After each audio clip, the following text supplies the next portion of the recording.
Madam lottery কত করে? 10 টাকা। নাও লটারি নাও।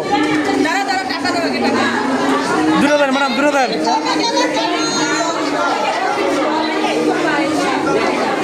10 টাকা লটারি।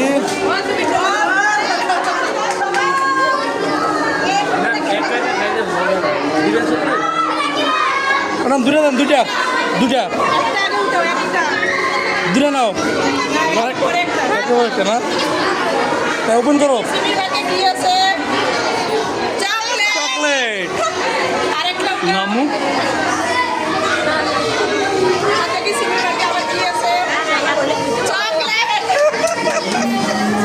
ডাবল চকলেট আম্মু। একটা মনে দাও, আপনার একটা নেওয়া উচিত তো। হ্যাঁ তোর মনে দাও। 20 টাকা দূরে চকলেট পাইছে। আসো আসো আসো। কি পাইছো তুমি? চকলেট পাইছো? কয় টাকা? 20 টাকা দূরে চকলেট। Loss project. 20 টাকা দূরে চকলেট। আমার